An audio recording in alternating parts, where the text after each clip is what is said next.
What's up, YouTube? This is Joel, and I want to talk to you a little bit about the Detroit Lion Eagle game this past weekend.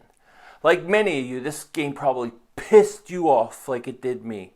It was very hard to watch, especially in the first half. But the reasons it was hard to watch weren't because of what you thought. It wasn't that the offense came out and struggled, or Carson Wentz in his rookie year, inexperienced, or coming off the bye week, he wasn't sharp or he wasn't ready. It was because the defense game plan in the first half stunk. The Eagles took out Nigel Bradham and they put Kendricks in the first half. They claimed that this wasn't because the Eagles were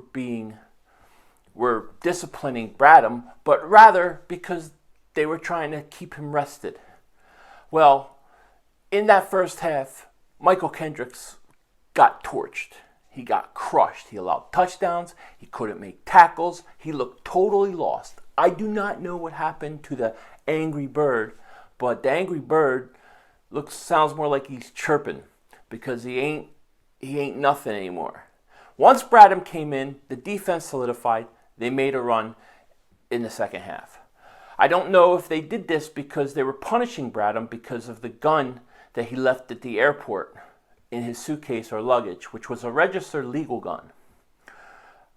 I think that if they were punishing him, I think that's wrong because I believe mistakes happen, and as stupid as it might be to bring a loaded gun to the airport by accident, things do happen. And I think that you need to be a little bit more supportive of your players instead of a little too politically correct. Now, once he came in, the Eagles began to play good, and they came back and they took the lead. Now, late in the fourth, obviously Matthews fumbled a ball that really hurt them. They ran that little toss, and I thought that the call itself wasn't bad, but I just don't know why they didn't use Sproles, somebody a little faster. But he fumbled. Detroit scores.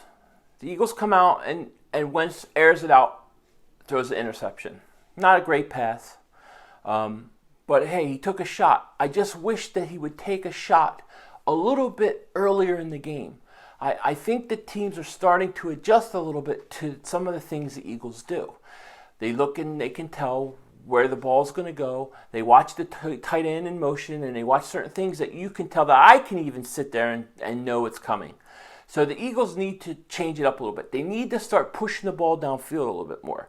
And one guy I want to see them get more involved in the offense is Dorial Green-Beckham. If you looked at the few plays that he made, I mean, his presence was giving Detroit problems. And I think we need to use his skill set a little more. I'm not going to harp and cry and complain about the game anymore. I thought Wentz was outstanding. And I thought that he continued to be outstanding throughout the game, even when they were down. So we just got to shake it off. We got to get going. And you know what? We got Washington, and we're going to whip them. We're going to whip up the Redskins because they aren't that good.